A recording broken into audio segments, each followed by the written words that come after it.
This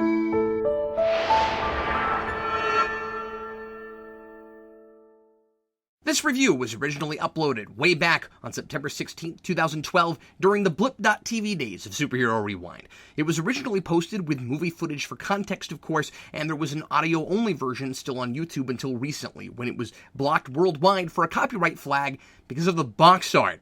So replacing that is this cool rendering by guest artist David Crabtree. This one's not a great movie, but there's some head-scratching fun to be had in the review, so sit back, relax, and thanks for listening.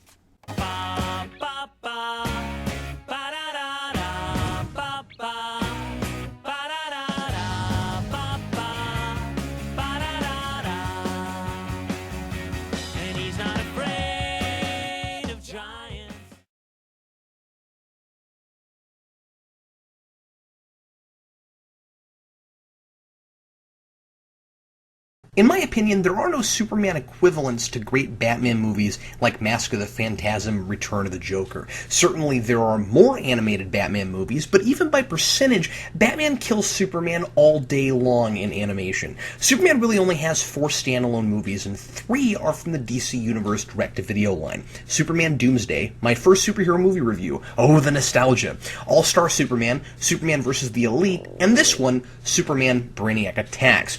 2 of those were made in the last couple of years, and so that also gives Brainiac Attacks the odd distinction of being the first standalone Superman animated movie, not counting any episodes of the series that might have been released on DVD. Everything else has Batman in it, including 2 features based on story arcs of the Superman-Batman comic book series. For my money, the best animated Superman film is the Batman-Superman World's Finest movie, which doesn't count because it has Batman in it, and it's actually just a 3-part episode of the Superman series packaged as a movie, though they really should have just given it the direct-to-DVD treatment. That's not to say those other Superman animated movies are all bad. All-Star's biggest issue was that it had to leave too much out to really tell the story right, and while I found it mostly compelling, Superman vs. the Elite is a bit strange because it feels a lot like Superman slapped into a world that looks more like Vertigo comics than mainstream DC, and before Superman's really had his own solid traditional movie in animation form. It still hasn't. Justice League Unlimited aired its final episode on May 13th, 2006, marking the end of an impressive, continuous 14-year-long run of the DC Animated Universe continuity, beginning with Batman the Animated Series in 1992. Of all of the TV shows and movies, every single thing that was released in that animation style up to that point was considered canon in that universe. Even Static Shock, which originally wasn't supposed to be, was made part of that universe during its run. And Gotham Girls, a Flash web series produced by Warner Brothers, is widely considered canon too.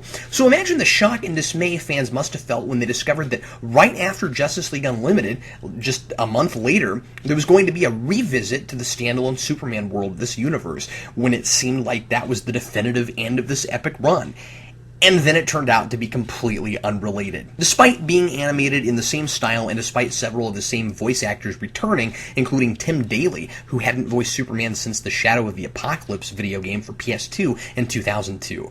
Now, I don't like to be a continuity Nazi. If a story is just fantastic but goes against continuity or decides to be outside of continuity it really, by all logic, ought to be a part of, I can still love it. But Brainiac Attacks is just a tease. It gets all these great voice actors back, does it in the same great animation style, and then, as you might expect, the story is poorly realized, and it rehashes familiar themes we've seen 1,000 times in Superman stories, and not nearly as well as most of those. This movie was released just before Superman Returns came out, very obviously as a quick cash-in. And other animated movies have been done for this purpose too, like the lackluster Batman Gotham Knight. But as disappointed as I was with that, it's still light years fresher and more worth watching than this. I'll break it down like this. If you want a good story that really delves into Superman's character and philosophy, look elsewhere. If you just want to see Brainiac attacking, then by all means. At the very least, the title is not false advertising. Brainiac does indeed attack. Really little kids will probably like it. It's certainly more of a cartoon than the animated show was, and my 2-year-old watched it with me, and he loved it.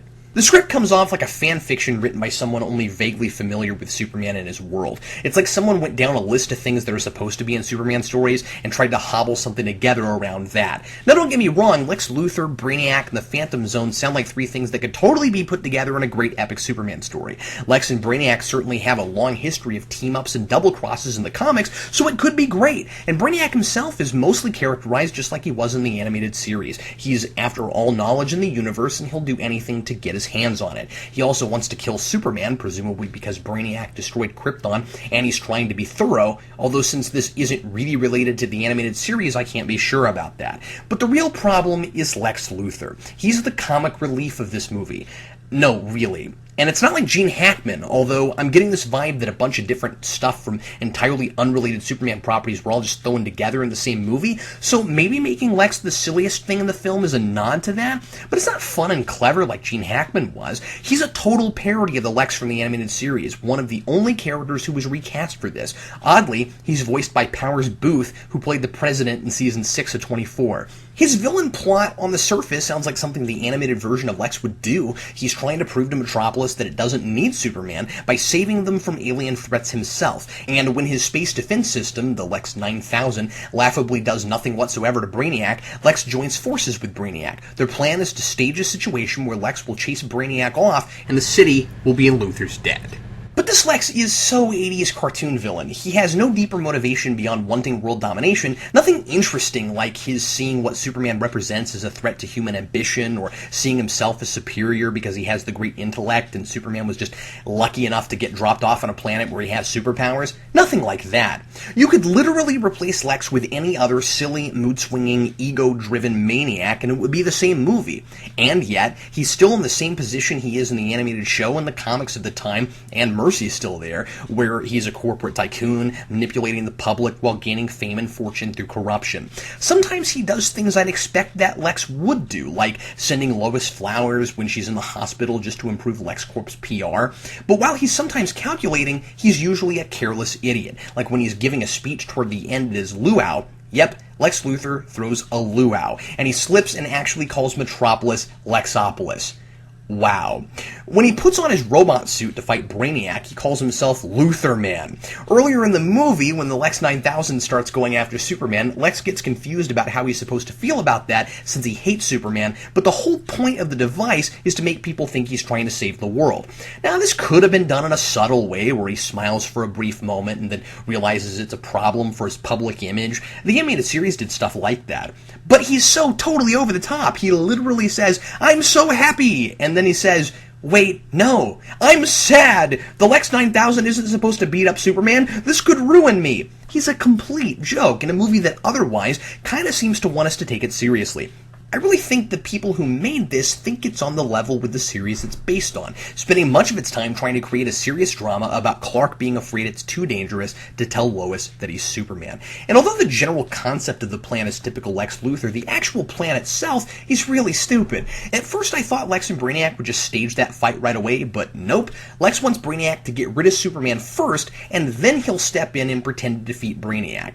Okay, so Lex watched Superman break Brainiac into pieces at the beginning, so that all that remained was his core, and Superman managed to do that even with the Lex 9000 making Superman immobile. So already Superman has effectively defeated two opponents in a single fight, one of them being Brainiac, and Lex's plan hinges on Brainiac being able to kill or at least dispatch of Superman. Brainiac, who Superman has apparently defeated at least once, if not many times before, because not only does everyone seem to recognize Brainiac when he shows up at the beginning, and by the way, who knows where he was before this, or why he chose now to show up, or why even he was specifically targeting Lex's facilities to steal information, but everyone at the Daily Planet newsroom treats it like it's business as usual. Perry's like, "Brainiac is fighting Superman," and Lois is like, "Oh, okay, I'll go get the story." But even for reporters, there's not the kind of urgency you'd expect when a big alien threat shows up, and that's not necessarily a problem. I mean, maybe Superman deals with this sort of thing all the time, and they're also used to him winning every time that they're completely apathetic about it. But then why does Lex expect this time Brainiac will get rid of Superman so he can pretend to be, as he puts it, Metropolis's new Boy Scout? Replace him with Dr. Claw, Shredder, Rita Repulsa, Skeletor, anybody. I really should have watched this on a Saturday morning, and I probably would have liked it better. But this is a movie, and we need some kind of conflict for Superman, so this time Brainiac actually does cause some damage, giving him some kind of virus that doesn't seem to slow him down much, though we can tell he has it because he's got those purple circles under his eyes. But Lois gets in in the way, and he gives it to her too, so she goes to the hospital and she's dying, being galvanized from the inside out by this metallic substance in her blood. The whole movie, Clark has been trying to get Lois to notice him, and has decided, after a conversation with his parents in Smallville, to tell her that he's Superman. Clark explains the classic moral dilemma, which really every superhero with a secret identity has to deal with at some point, of giving Lois information that could put her in mortal danger primarily for his own selfish desires of wanting to date her, and his mother convinces him to tell Lois the truth with this nugget of wisdom. Well, we know you're Superman, and we're just fine. Fast forward to Lois getting this alien sickness from Brainiac, and now Superman is blaming himself for it, even though he had no control over where she was, and before it's clearly established that Lois, no matter what, will always put herself in danger for a story just because Superman is around, making this not his fault, but obviously hers for putting that much pressure on him in the first place. I always hate this characterization of Lois, and this is the most extreme I've ever seen. I mean, that would be like if I lived right next door to a fire station and set my own house on fire just because I knew I'd be okay because there were firemen nearby. I died, and the firemen all slit their own wrists in grief, blaming themselves for my death. I mean, sure, he'd feel bad and wish he could have gotten there sooner, but by the end, the movie is trying to make some connection between this bogus idea that it was Superman's fault that Lois got hurt and his decision whether or not to tell her his secret identity. As we learned that Brainiac didn't find him at the restaurant where they were filling in for a Daily Planet food critic because he knew Superman was Clark, but because he had some means of tracking him, which we learn when Brainiac attacks him at the Fortress of Solitude. The Fortress even berates Superman for potentially leading Brainiac there, but he takes the risk to look for information to save Lois. Now, I don't have a problem with him risking the fortress to save Lois. That's very Superman. But at least the fact that Clark and Superman are the same person should have somehow played into the reason she gets sick, otherwise his reaction makes no sense. At the end, once again, a single line of dialogue changes his whole outlook on life when Perry says something about Lois always getting herself into trouble when the story is about Superman. Just before this, Clark was about to quit his job to stay away from Lois so she wouldn't get hurt, kind of sacrificing his own happiness for the greater good thing. And then all of a sudden he's like, oh yeah, she's always almost getting herself killed. I guess I can go back to work now. And then he says that as long as Clark and Superman are both there to protect her, she'll be fine. So why can't he tell her his secret again? Finally, the whole business with the Phantom Zone is really contrived. The Fortress computer sends him there to find a substance called Argonium-44, which can conveniently protect Superman from the kryptonite Lex gave Brainiac and save Lois. Now, I have no idea how the computer knows exactly what's killing her, considering Superman doesn't have Lois or any DNA samples or anything with him, but whatever. So he goes to the Phantom Zone, and it's like space, except it's got chunks of rock flying around and literal phantoms he has to fight. Phantoms like in Season 6 Smallville. Somebody explain to me why whenever Superman goes to the Phantom Zone in this kind of depiction, he gets to be Superman, but everybody who gets sentenced or trapped there turn into these wraith things. And why is he able to fly and use his powers there? Does it have a yellow sun? Do Kryptonians who don't have powers on Krypton and then go to the Phantom Zone suddenly have powers? So one of the Phantoms makes him think he's at the hospital with Lois and has the cure, and then he realizes it's not really her, and that breaks the illusion, so he beats the Phantom that does it to him, finds that MacGuffin element he needs, and goes back home. I guess this illusion is supposed to be another sign he's not supposed to tell Lois the truth, but again, I don't see why when it's all said and done, or even what the main story about Brainiac and Lex has to do with that idea. I also think it's a bit weird that after a giant fight, Superman decides to break Brainiac's core and kill him once and for all. This could just be me, but given that this is its own standalone continuity, and I don't really know exactly what Brainiac is supposed to be, obviously an artificial intelligence, but would Superman define him as life? Superman generally is completely against killing, and again, maybe this doesn't really count as killing, but it's strange in a Superman story that there's not even a discussion or a validation of Superman killing someone. There's some fine voice acting here, really from everyone but Lex, and the man was given cheesy 80s supervillain dialogue, so I can hardly blame him. Some of the action is fun to watch, the animation's not bad, and I suppose that on paper it has a lot of elements of a traditional Superman story, even if I think they're kind of poorly handled. It's fine for little kids, but it tries to appeal to adults by giving Clark and Lois this forced drama that doesn't work. It would almost be better if it was kind of a Superman parody thing. Obviously, it was just made to cash in on Superman Returns, and I'm sure I just gave it a lot more attention than it really deserves. I'm giving Brainiac Attacks a 1 out of 4.